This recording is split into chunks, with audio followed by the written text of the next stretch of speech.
4 নম্বর পড়ান 10 নম্বর পৃষ্ঠার 6 নম্বর লাইন আল্লাহ রাব্বুল আলামিন বলেন ফাইদা আযানতা ফাতাওয়াক্কাল আলাল্লাহি ইন্নাল্লাহা ইউহিব্বুল মুতাওয়াক্কিলিন। আল্লাহ রাব্বুল আলামিন বলেন বান্দারে তুমি যখন সিদ্ধান্ত নাও তখন আল্লাহর উপরে ভরসা করো। আমরা সিদ্ধান্ত নিয়েছি বড় একটা দোকান দিব, বড় একটা ব্যবসা করব।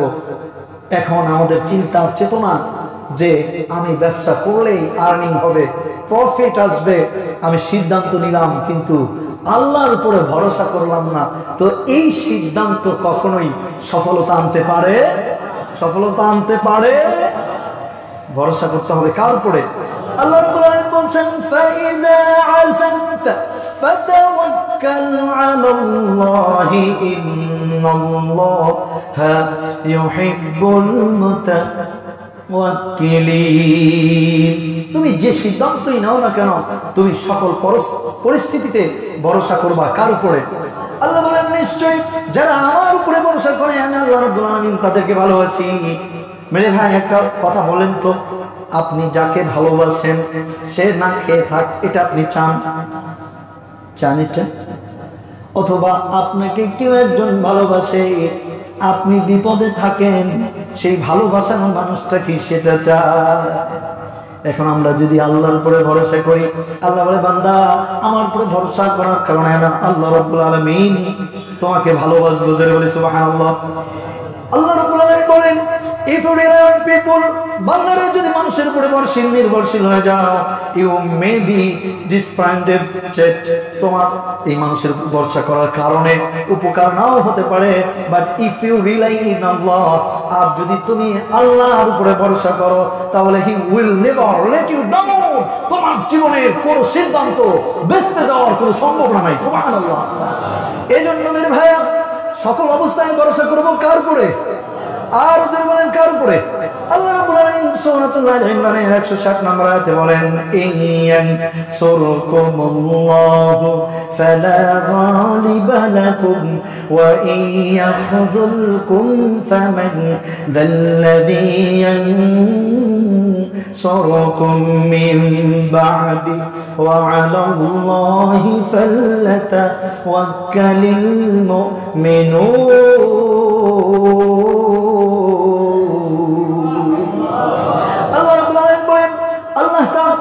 সাহায্য করলেন, কেউ তোমাদের পরাজিত করতে পারবে না।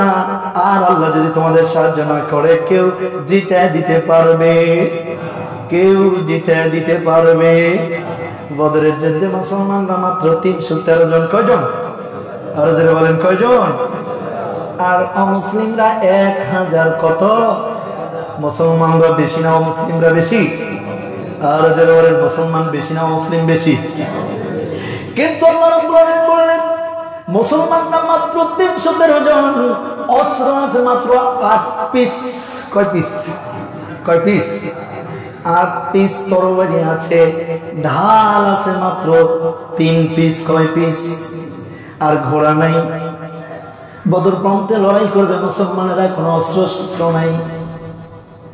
একটা অস্ত্র আছে, ওই অস্ত্রের নাম হলো ঈমান। সুবহানাল্লাহ। একটা অস্ত্র আছে, ওই অস্ত্রের নাম কি?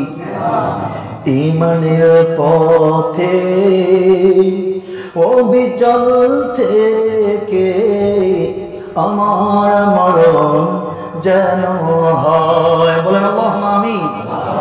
ঈমানের পথে অবিচল থেকে আমার মরণ যেন হয়। তোমারই কাছে মিনতি আমার, তোমারই কাছে মিনতি আমার, কবুল করো দয়াময়। ঈমানের পথে অবিচল থেকে আমার মরণ যেন হয়। বদরের যুদ্ধে সাহায্য করেছেন কে?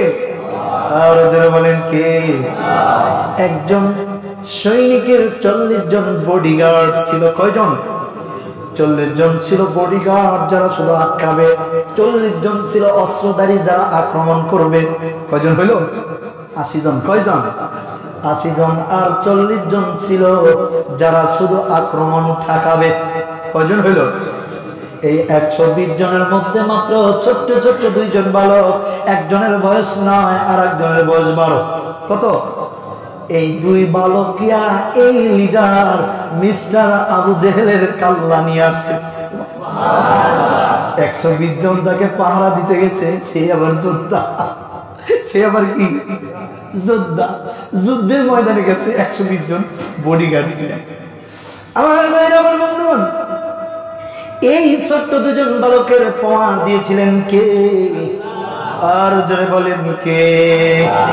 সূরা আনফাল 8 নম্বর সূরা 2 নম্বর আয়াতে আল্লাহ রাব্বুল আলামিন মুমিনদের উদ্দেশ্য করে বলেন, ইন্নামাল মুমিনুনা আল্লাযীনা ইযা যুকিরাল্লাহ ওয়াজিলাত কুলুবুহুম ওয়া ইযা তুলিয়াত আলাইহিম আয়াতুহু যাদাতহুম ঈমানা ওয়া আলা রাব্বিহিম ইয়াতাওয়াক্কালুন।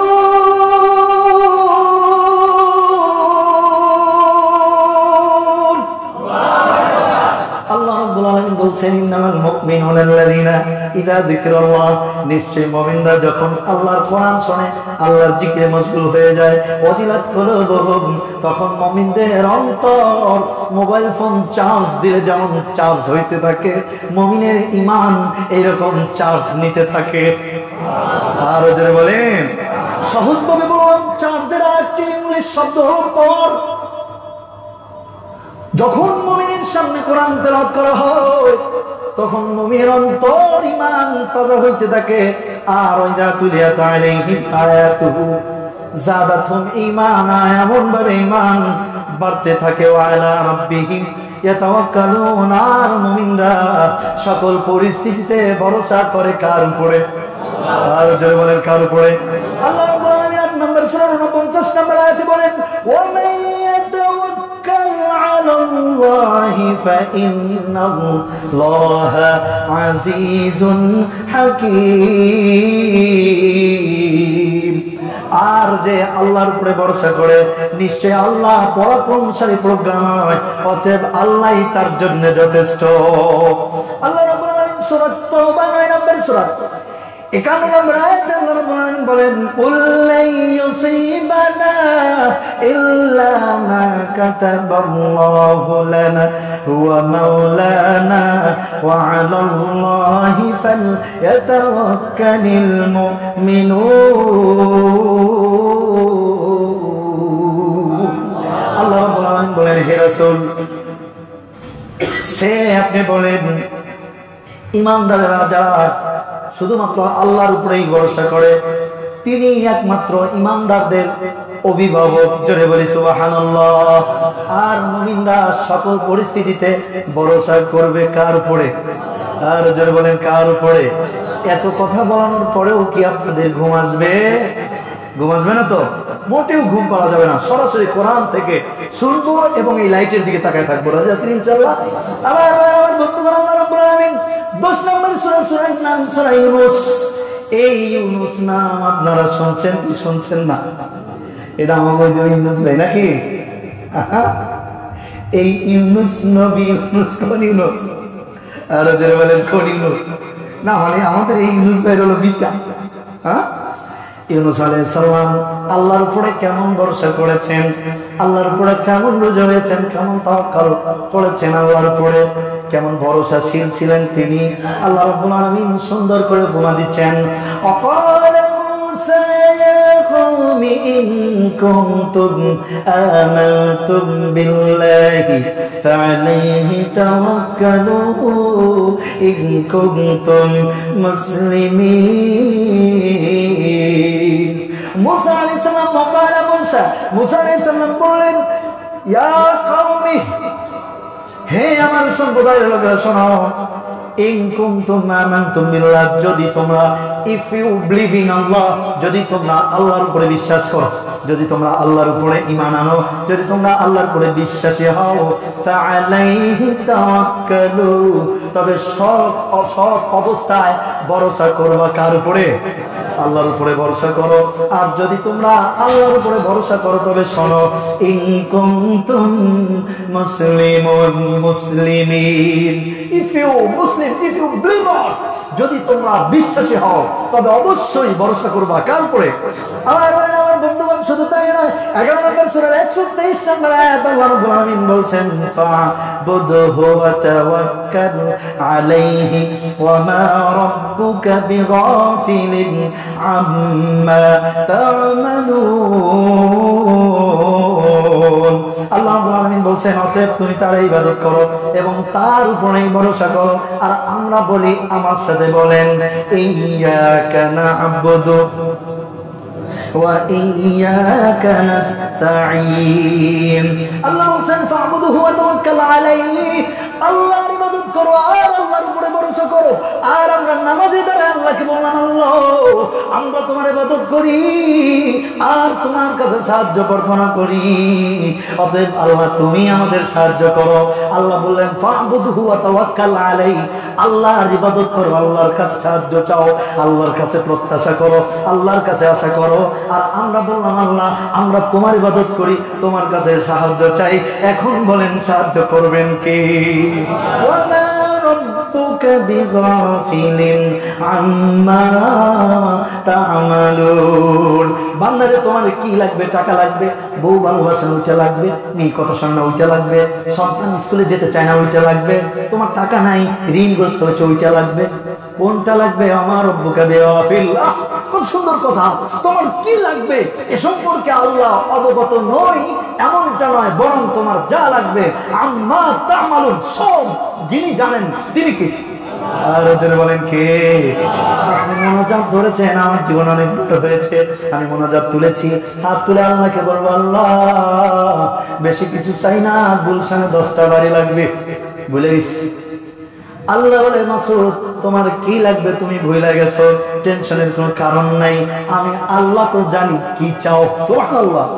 আরে আমরা তো মোনাজাতে নাম বলতে ভুল করলে অনেকে মন খারাপ করেন। ভাইও মন খারাপের কিছু নাই, আপনি যে আমার কানে কানে এসে বলছেন, হুজুর একটু দোয়া করেন, আমার মেয়ের অসুখ, আমার ছেলের অসুখ, আমার সংসারে অশান্তি, আপনি যে আমার কানে কানে বলছেন, যে সময় আপনি আমাকে বলছেন ওই সময় প্রতিনিধিত্ব করতেছিলাম আমি কার? আরো জোরে বলেন কার? ওই সময় আমি প্রতিনিধি কার? তো আপনি প্রাইম মিনিস্টার, প্রধানমন্ত্রীর কাছে একটা জিনিস চাবেন, সেটা চাওয়ার জন্য আপনি মন্ত্রী মহোদয়ের কাছে গেছেন, গিয়ে বলছেন মন্ত্রী প্রধানমন্ত্রীর কাছে পৌঁছাবেন, তিনি ভুলে যেতে পারেন, ভুলে গেলে প্রধানমন্ত্রী ওই বিষয়টা জানবে। অথবা আপনি গাজীপুর জেলার যিনি মন্ত্রী হবেন তার কাছে একটা পত্র লিখছেন, আপনার বাড়ির সামনের রাস্তা খুব বেহাল দশা, মানুষ যেখানে গাড়ি নিয়ে যাইতে পারে না সেখানে রাস্তায় দাঁড়াইলে এমনি পিছলেই একদিকে নিয়ে যায়। আছে না এরকম? আছে না? মানুষ গাড়ি দিয়ে যেই গতিতে না যাইতে পারে, রাস্তার এমন বেহাল দশা, এমন পিচ্ছিল বা পিছলা যে ওইখান দিয়ে হাঁটতে গেলে এক টাইম একদিকে নিয়ে যায়। আছে না? তা আপনি দরখাস্ত লিখছেন মন্ত্রী মহোদয়ের কাছে, মন্ত্রী মহোদয় প্রধানমন্ত্রীকে জানাবেন, সেটা সংসদ অধিবেশনে উপস্থাপন করবেন, সেটা বিল পাস হবে, মন্ত্রী মহোদয় সেই অ্যাপ্লিকেশন কোথায় রেখেছে সেটা তার মনে নেই, আপনার রাস্তাও পাস হবে। কিন্তু আমরা যে আল্লাহর প্রতিনিধিত্ব করি, ওই আল্লাহর কাছে কি দরখাস্ত পাঠানো লাগে, নাকি ওই আল্লাহর দরখাস্ত দেওয়ার আগেই জানে? বলেন দরখাস্ত যখন দিলেন, হুজুর দোয়া করেন, তখন আল্লাহ জানে কিনা? আমার জীবনে অনেক এরকম হয়েছে। এই মসজিদে আসার পরেও কোন এক ভাই এখানে থাকতে পারেন, এসে বলছেন হুজুর আমার বোনের বিয়ে হয় না। আমি বলছি ঠিক আছে দোয়া করবো। সত্যি কথা আমি দোয়াই করিনি, ভুলেই দিছি। 2-3 মাস পরে এসে কয় হুজুর 3 বছর ধরে বিয়ে হয় না, আমার বোনের কিন্তু 1.5 মাসের মতো বিয়ে হয়ে গেছে। আমি মনে করলাম আল্লাহ ইজ্জত বাঁচাইছে, আমি তো দোয়াই করি নাই। বোঝেন নাই? যখন আমার কানে এসে বলছে হুজুর দোয়া করেন, আল্লাহ দেখছে হুজুরের ইজ্জত রক্ষা করতে হলে ওর বোনের বিয়ের আগে দেওয়া লাগবে। ঠিক কি হ্যাঁ?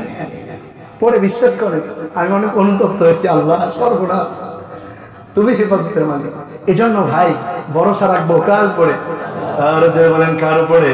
আল্লাহ রাব্বুল আলামিন 14 নম্বর সূরা ইব্রাহিমের 11 নম্বর আয়াত, আল্লাহ রাব্বুল আলামিন 13 নম্বর 15 নম্বর পৃষ্ঠার মাঝামাঝি আল্লাহ রাব্বুল আলামিন বলেন, ওয়া মা কানা লানা আন নাতিয়াকুম বিসুলতানিন ইল্লা বিইذنিল্লাহ ওয়া আলাল্লাহি ফালইয়াতাওয়াক্কালিল মুমিনুন। আল্লাহ রাব্বুল